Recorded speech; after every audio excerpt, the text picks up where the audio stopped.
Hi friends, hi masters, అందరికీ నా యొక్క హృదయపూర్వక నమస్కారాలు. మనం స్వాధ్యాయం చేసుకుంటున్నాం కదా, బుక్ రీడింగ్. దానిలోని భాగంగా సాయి సచ్చరిత్ర నుంచి సాయి ఏం బోధించారు షిరిడీలో, తను ఆచరణాత్మకంగా వారి యొక్క ఇష్టపడే భక్తులకి ఏ విధంగా చూపించారు ఆచరించి అని తెలుసుకుంటూ ఉన్నాం. సో మరి మనం కూడా ఆ జ్ఞానాన్ని తీసుకుంటున్నాం. నాతో పాటు మీరు కూడా ఆ జ్ఞానాన్ని తీసుకుంటున్నారని నేను ఆశిస్తున్నాను. మరి మనం ఈరోజు డే 12కి వచ్చేసాము. మరి ఈరోజు సెక్షన్లోకి వెళ్ళబోయే ముందు అందరూ సిద్ధంగా ఉన్నారు కదా. చక్కగా మనకి ఈ సెక్షన్కి మనం ఇలా చేసుకోవటానికి మనకి సహకరిస్తున్న అందరికీ అన్నింటికి ముందుగా హృదయపూర్వక కృతజ్ఞతలు తెలియజేస్తున్నాను. Thank you to all, love you to all. అందరికీ జ్ఞానం అందాలని మనస్ఫూర్తిగా కోరుకుంటున్నాను. అదేవిధంగా మీ యొక్క అనుభవాలను కూడా చక్కగా షేర్ చేసుకుందాం. ఒకళ్ళకొకళ్ళు షేర్ చేసుకుంటేనే మనం అంచెలంచెలుగా ఎదుగుతూ ఉంటాము. మనకి ఇంకా కొత్త అనుభవాలు అనేవి కలుగుతూ ఉంటాయి. మనలోనే దాచిపెట్టుకోకూడదు. మన యొక్క అనుభవాన్ని ఇతరులతో పంచుకోవాలి. అప్పుడే మన ఆత్మ ఎదుగుదల ఉంటుంది. చక్కగా ఇలా చూసి అలా వెళ్ళిపోవద్దు. దయచేసి మీకు ఉన్న సమయం, ఫ్రీ టైంలో చక్కగా మీకోసం మీరు కేటాయించుకొని ప్రశాంతంగా కూర్చొని ఒక అర్ధగంట 30 నిమిషాలు ఈ సెక్షన్ అయిపోయేంత వరకు లేకవకండి. చక్కగా ధ్యాన స్థితిలో ఉంటూ ఈ జ్ఞానాన్ని తీసుకోవాలని మనస్ఫూర్తిగా ఆశిస్తున్నాను. చాలా మార్పు వస్తుంది మనలో, డెఫినెట్గా వస్తుంది. అది 100% నేను నమ్మకం ఇస్తున్నాను. ఎందుకంటే ఇది నా యొక్క పర్సనల్ ఎక్స్పీరియన్స్ అన్నమాట. ఓకే, మరి అందరూ స్థిరమైన సుఖ ఆసనంలో కూర్చున్నారు కదా. చక్కగా కూర్చోండి. వెన్నుపూట నిటారుగా పెట్టండి. మీకు ఎలా వీలైతే అలా ఫ్రీగా కూర్చోండి. కుర్చీలో కూర్చుంటారా కూర్చోండి, బెడ్ మీద కూర్చుంటారా కూర్చోండి, కింద కూర్చునే వాళ్ళు కింద కూర్చోవచ్చు. చక్కగా బాచపట్లు వేసుకొని కుర్చీలో కూర్చునే వాళ్ళు కూర్చోండి, బెడ్ మీద కూర్చునే వాళ్ళు కూర్చోండి. మీకు ఎలా వీలైతే అలా, బట్ మీకు స్థిరంగా సుఖంగా ఉండాలి. మీరు కూర్చునే ఆసనం అనేది మీకు ఎటువంటి ఇబ్బంది కలిగించకూడదు. ఒక 30 నిమిషాల పాటు. ఓకే, సరే. మరి చక్కగా అందరూ వెన్నుపూసని నిటారుగా పెట్టి మీ 2 కాళ్ళను క్రాస్ చేసుకోండి. వేళ్ళలోకి వేళ్ళు పెట్టుకోండి. మీ 2 కళ్ళను కూడా క్లోజ్ చేసుకోండి.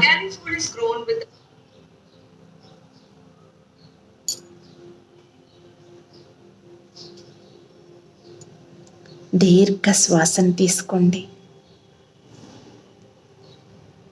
నెమ్మదిగా శ్వాసను బయటికి వదిలివేయండి. మరొక్కసారి దీర్ఘ శ్వాసను తీసుకోండి. నెమ్మదిగా శ్వాసను బయటికి వదిలివేయండి. ఇంకొక్కసారి దీర్ఘ శ్వాసను తీసుకోండి. నెమ్మదిగా శ్వాసను బయటికి వదిలివేయండి.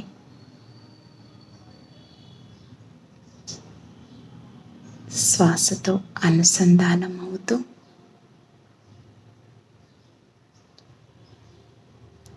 సహజంగా జరిగే శ్వాసని గమనిస్తూ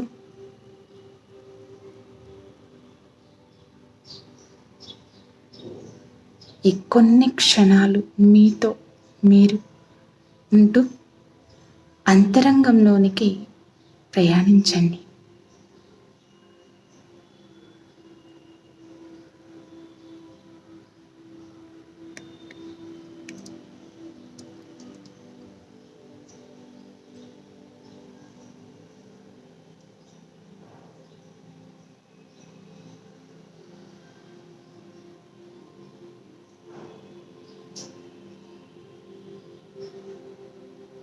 ఎరుకతో ఉండండి.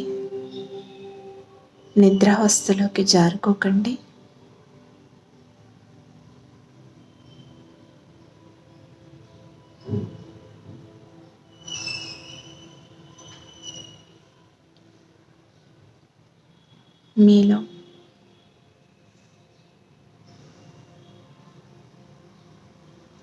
మీలోకి వస్తున్న ఎనర్జీని గమనిస్తూ ఉండండి. ఆ ఎనర్జీస్ మీలోకి వస్తున్నప్పుడు మీకు ఏ విధమైన అనుభూతి కలుగుతోంది? సహస్రారం నుంచి మూలాధార చక్రం వరకు, మళ్ళీ మూలాధారం నుంచి సహస్రారం వరకు ఎనర్జీ ఫ్లో ఏ విధంగా ఉంది? ఈ షట్ చక్రాలలో ఉన్న ఎనర్జీని గమనిస్తూ ఉండండి.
అలానే ధ్యాన స్థితిలోనే ఉండండి మాస్టర్స్. మై డియర్ ఫ్రెండ్స్, ఎట్టి పరిస్థితుల్లోనూ కళ్ళు తెరవకండి.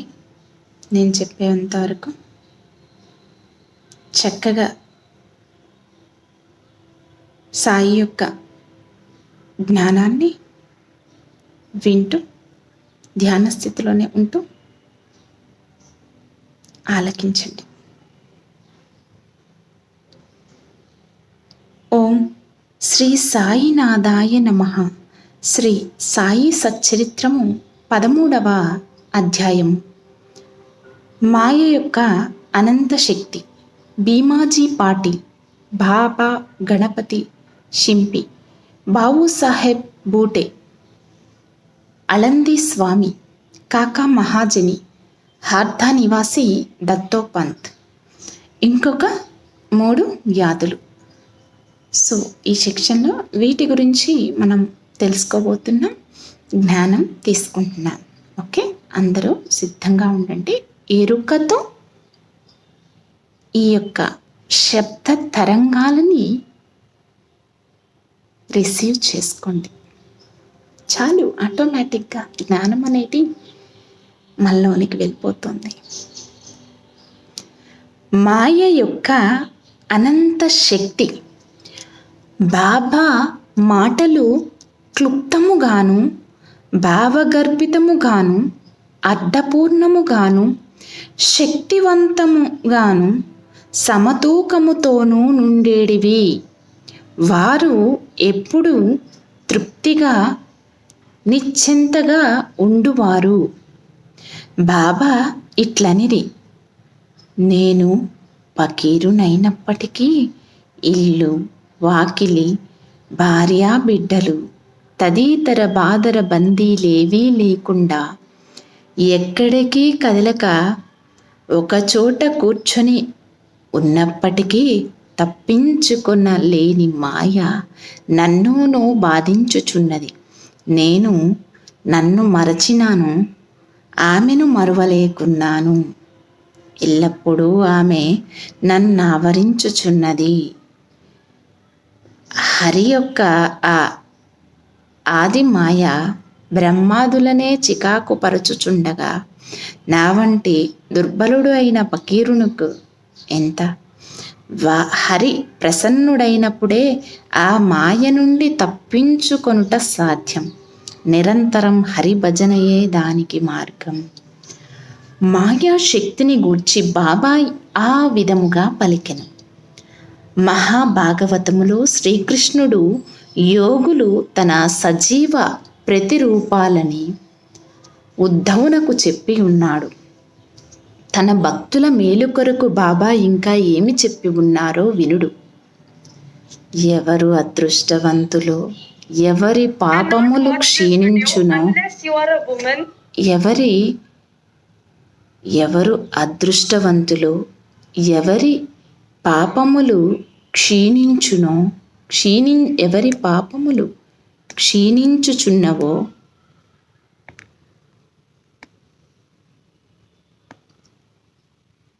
ఎవరు అదృష్టవంతులు, ఎవరి పాపములు క్షీణించినవో వారే నన్ను భుజించుట ఎందు తత్పరులై నన్నెరుగుదురు.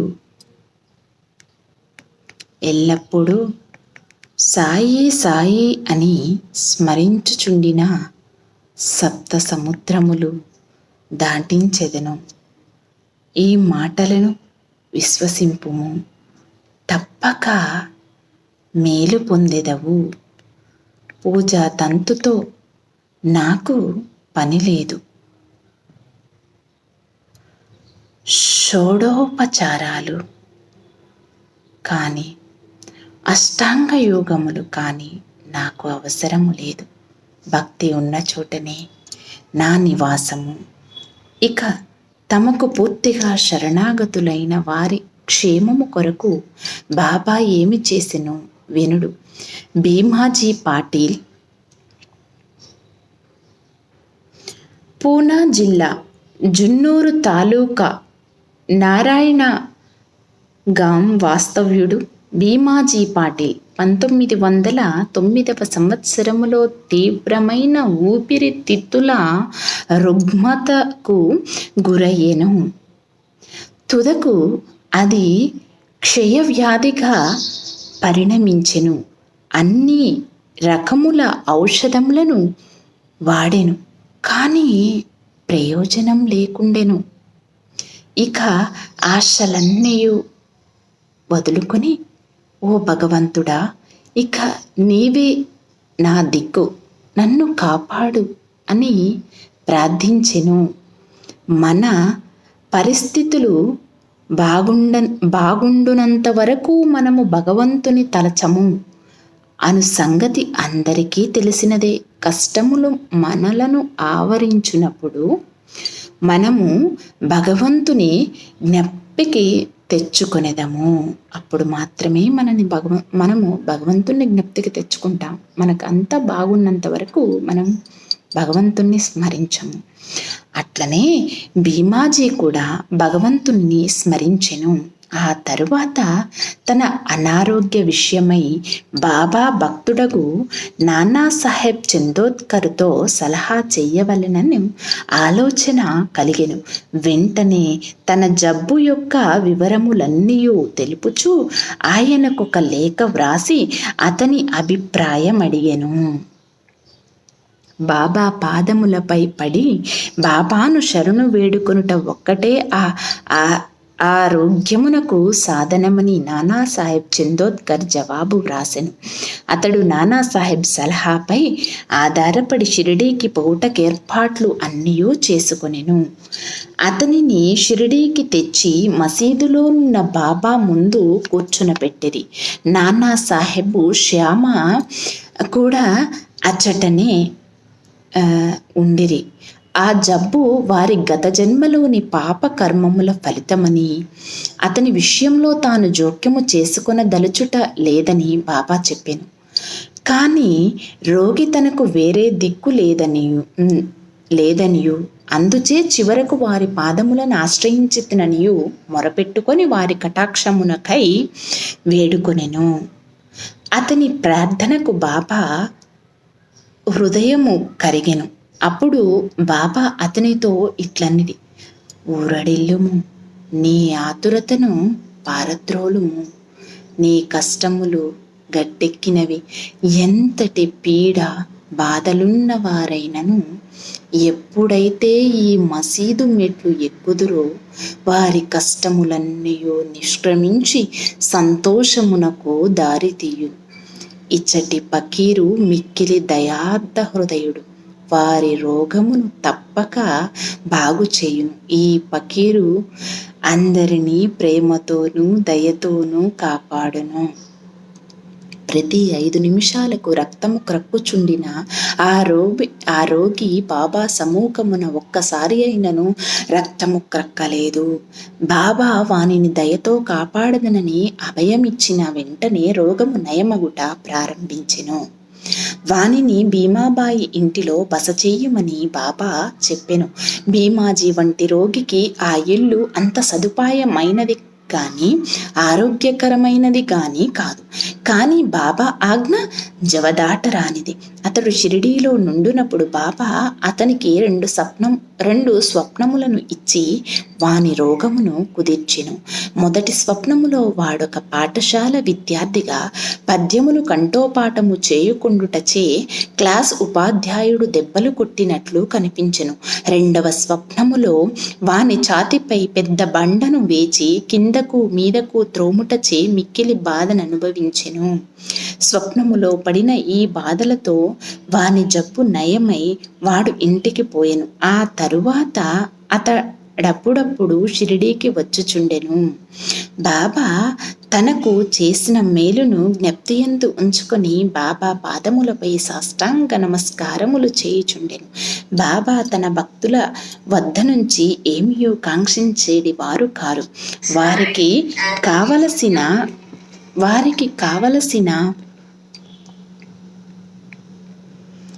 వారి నుంచి ఏమీ కాంక్షించేది వారు కాదు. వారికి కావలసినదేమన భక్తులు తాము పొందిన మేలును జ్ఞప్తి ఎందు ఉంచుకొని అచంచలమైన నమ్మకమును భక్తియును కలిగి ఉండుటయే. మహారాష్ట్ర దేశములో నెలకొకసారి పక్షమునకు ఒకసారి కాని ఇండ్లలో సత్యనారాయణ వ్రతము చేయుట సాంప్రదాయం. కానీ భీమాజీ పాటీలు ఆ సత్యనారాయణ వ్రతమునకు మారుగా క్రొత్తగా సాయి సత్య వ్రతమును తన ఊరు చేరిన వెంటనే ప్రారంభించెను. బాల గణపతి షింపే. బాల గణపతి అను వాడు బాబా యొక్క భక్తుడు. ఒకసారి అతడు మలేరియా జబ్బుచే మిగులు బాధపడెను. అన్ని రకముల ఔషధములు కషాయములు పుచ్చుకొనెను.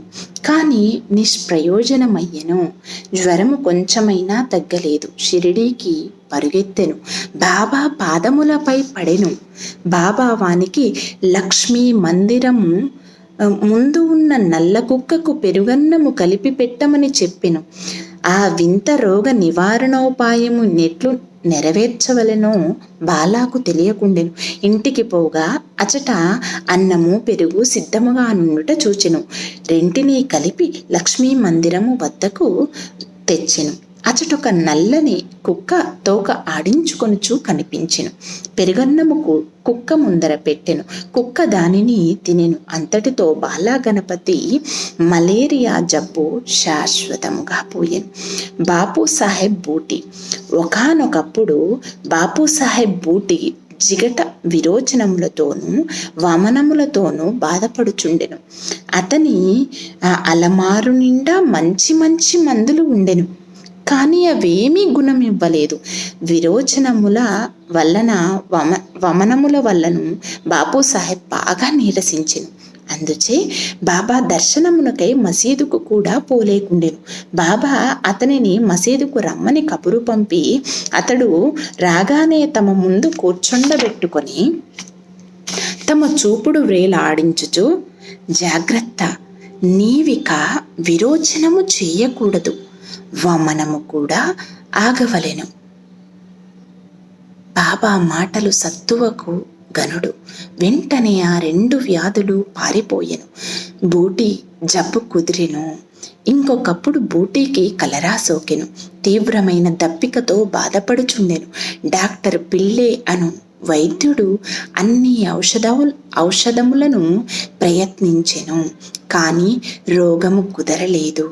బాపు సాహెబ్ అప్పుడు బాబా వద్దకు వెళ్ళి ఏ ఔషధము పుచ్చుకొన్నచో తన దాహము పోయి జబ్బు కుదురునని సలహా అడిగెను. బాదము పప్పు, పిస్తా, అక్రోట్ నానబెట్టి పాలు చక్కెరలో ఉడికించి పుచ్చుకొనినచో రోగము కుదురునని బాబా చెప్పెను. ఇది జబ్బును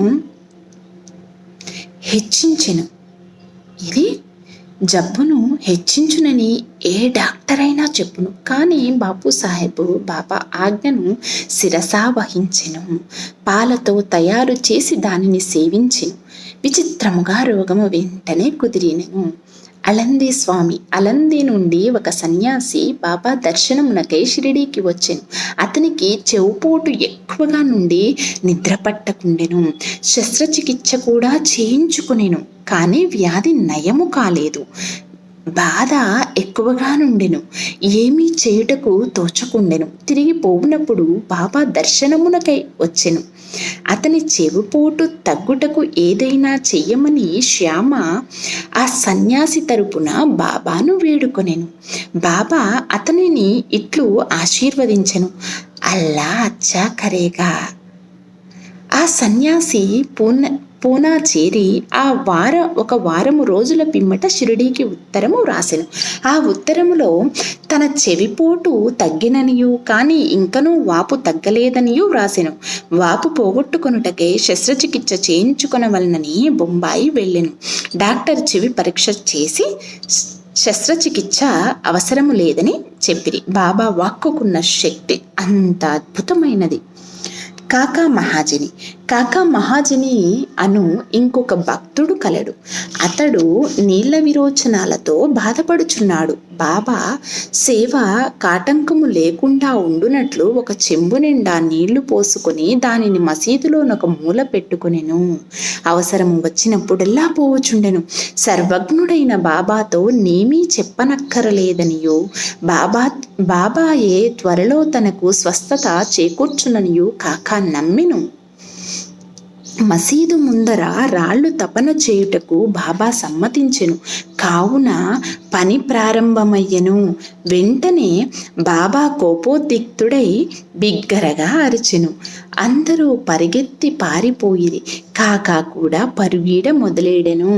కానీ బాబా అతనిని పట్టుకుని అచట కూర్చుండబెట్టెను. ఆ సందడిలో ఎవరో వేరుశెనగ పప్పుతో చిన్న సంచిని అచట విడిచి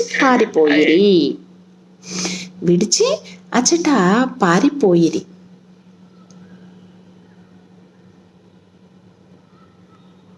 మసీదు ముందర వాళ్ళు తపన ఎవరో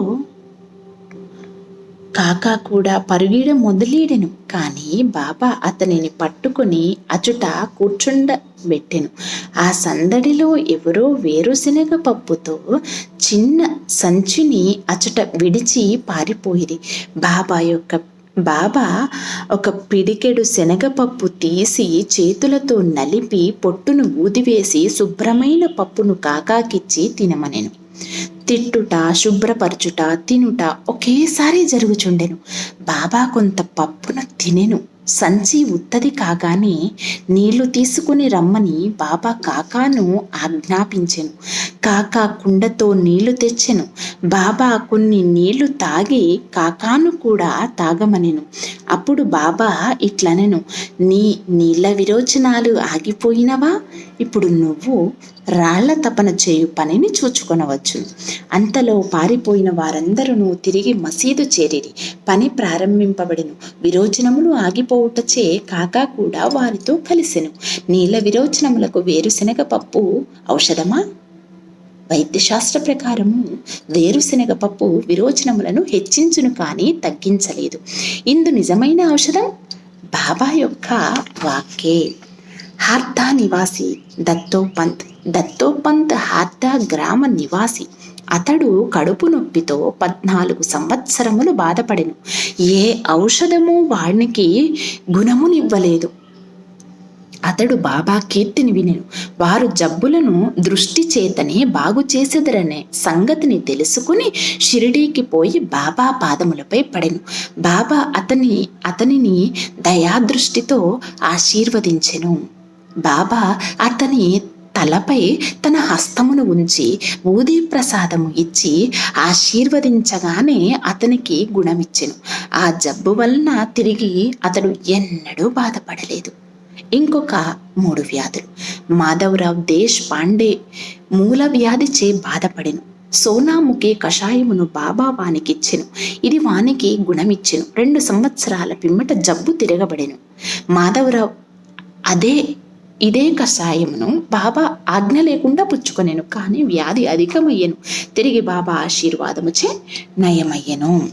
కాకా మహాజని అన్నగారైన గంగాధర్ పంతు అనేక సంవత్సరములు కడుపు నొప్పితో బాధపడెను.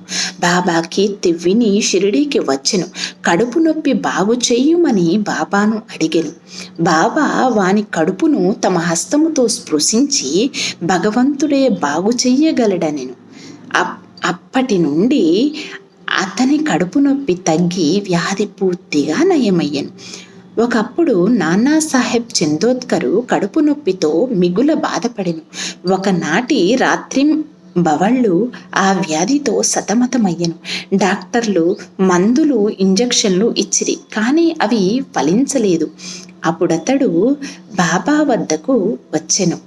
బాబా ఆశీర్వదించెను. వెంటనే అతని జబ్బు పూర్తిగా తొలగిపోయెను.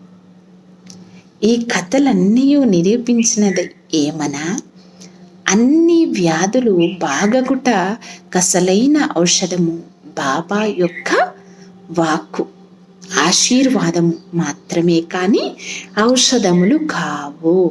13వ అధ్యాయం సంపూర్ణం. సద్గురు శ్రీ సాయినాథ్ అర్పణమస్తు. శుభం భవతు. ఓం శ్రీ సాయినాథాయ నమః. సో ఈరోజుతో సెక్షన్ క్లోజ్ చేసుకుంటున్నామండి. ఇంకొక చివరిగా మనం ముగించుకునే ముందు ఇప్పుడు తెలుసుకున్న జ్ఞానాన్నంతా కూడా మనలో సంపూర్ణంగా నింపుకోవటం కోసం చివరిగా 1 నిమిషం అదే విధంగా ధ్యానాన్ని కంటిన్యూ చేయండి. My dear masters and my dear friends.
Okay masters, అందరూ సహజ స్థితికి వస్తూ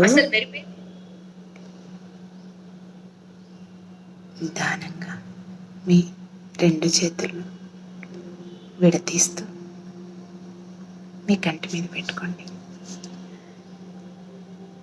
5 4 3 2 1 0. మీ 2 చేతులను మీ కంటికి ఎదురుగా పెట్టుకోండి. నిదానంగా కళ్ళను ఓపెన్ చేయండి.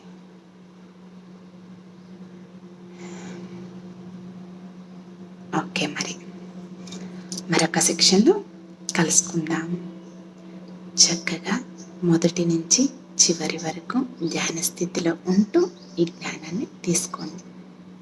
చక్కగా ఉంటుంది. మన కోసం మనం ఒక్క అర్ధగంట కేటాయించుకుందాం మన ఎదుగుదలకు. Okay my dear friends, thank you. ఇప్పటి వరకు సహకరించిన అందరికీ అన్నింటికీ నా యొక్క హృదయపూర్వక కృతజ్ఞతలు. Thank you to all. Love you to all. Thank you. Love you.